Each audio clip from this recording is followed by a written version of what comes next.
अब आप देखिए तो यहाँ पर देश में इसका काफ़ी बड़ा इतिहास रहा है। लगातार जो है पावर स्पेस में एक बढ़िया प्रदर्शन करती हुई दिखी है कंपनी। एंड स्पेसिफिकली आप देखिए तो इनकी जो सब्सिडियरीज है और एसोसिएट्स है उनके साथ साथ मिलाकर पावर जनरेशन और साथ ही जो स्टेट पावर यूटिलिटीज़ को बिक्री का कारोबार है कंपनी का, वो काफ़ी दमदार रहा है। इनफैक्ट आप देखेंगे तो 3 लाख करोड़ से ज़्यादा का कंपनी का मार्केट कैप हो चुका है और साथ साथ कंपनी के रिटर्न ऑन इक्विटी के लिहाज से भी 13.5% के आरओई अब कंपनी क्लॉक इन करती हुई दिख रही है। तो आमतौर पर सरकारी कंपनियों में ज़्यादा आपको जो आरओई है वो नहीं देखने को मिलता है, बट ऑफ लेट पिछले 2-3 सालों से काफ़ी बढ़िया प्रदर्शन अक्रॉस द बोर्ड आपको सरकारी कंपनियों में, स्पेशली रेलवेज और डिफेंस स्पेस के जो काउंटर्स हैं वहाँ पर बढ़िया गेनिंग ग्राउंड्स बनते हुए नजर आए हैं। तो 14-14.5 के पी पर कंपनी उपलब्ध है।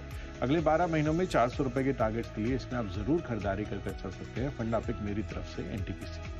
बिल्कुल, मेरी तरफ से फंडामेंटल पिक के तौर पर आईआरबी इंफ्रा, ये कंपनी अच्छी लग रही है। आज तेजी करके चलिए, 58 के टारगेट्स यहाँ पर देखने को मिल सकते हैं। कर्ज की स्थिति काफी बेहतर है कंपनी की। नेट डेट इक्विटी में लगातार सुधार देखने को मिल रहा है। मजबूत जो मौजूदा ऑर्डर बुक है वो काफी स्ट्रांग है और वित्त वर्ष 2025 जो है उसके अंत तक माना जा रहा है कि 20,000 से 25,000 करोड़ के नए ऑर्डर और जुड़ते हुए दिखाई देंगे कंपनी के बुक्स पर। तो आईआरबी इंफ्रा पर नजर रखिए, खरीदारी करने की सलाह। 58 के टारगेट के लिए स्टॉप लॉस होगा 54 रुपए का। आगे बढ़ते हैं और ये तो हुआ फंडामेंटल पिक के तौर पर। इन्वेस्टमेंट के लिहाज से अगर देखें तो हीरो मोटोकॉर्प, यहाँ पर आप नजर रखिए, खरीदारी करके चल सकते हैं। 4,325 के लिए स्टॉप लॉस होगा 4198 का।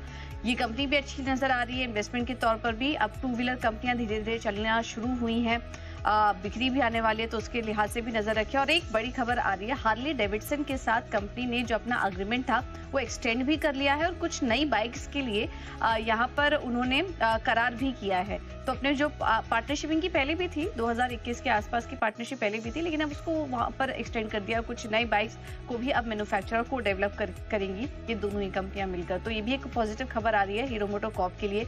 इन्वेस्टमेंट के लिहाज से भी अच्छा नजर आ रहा है। तो आप नजर रख सकते हैं स्टॉक पर। टारगेट होगा 4325 का हीरो मोटोकॉर्प के लिए।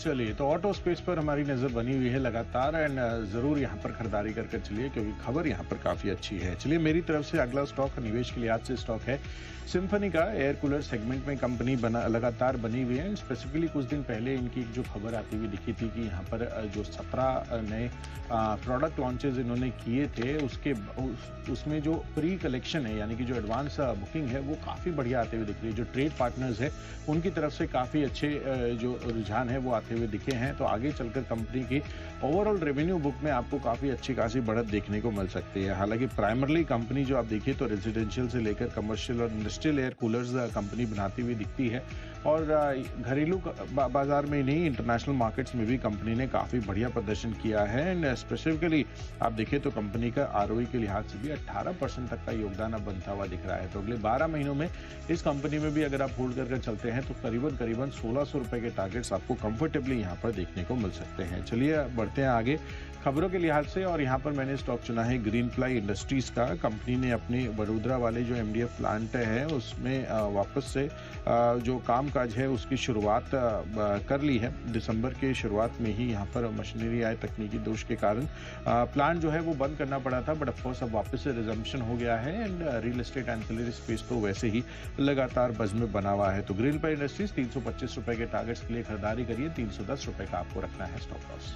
बिल्कुल, खबरों के लिहाज से यहाँ पर मुझे अच्छा लग रहा है जेएसडब्ल्यू एनर्जी। नजर रखिए क्योंकि कंपनी ने रिन्यूएबल एनर्जी स्पेस में बड़ा अधिग्रहण करने की खबरें निकल कर आ रही है। 12,000 करोड़ से ज्यादा में यहाँ पर सिंगापुर की एक रिन्यूएबल एनर्जी प्लेटफॉर्म की कंपनी है O2 पावर मिडको और O2 एनर्जी सिंगापुर, इसका अधिग्रहण करेगी। कंपनी सब्सिडरी के जरिए जेएसडब्ल्यू न्यू एनर्जी के जरिए यह अधिग्रहण पूरा होगा। तो रिन्यूएबल स्पेस में एक बड़ा निवेश यहाँ पर कंपनी करने जा रही है। इस वजह से ये स्टॉक आज फोकस में रह सकता है। 641 के टारगेट के लिए आप यहाँ पर तेजी करके चलिए। स्टॉप लॉस होगा 622 का।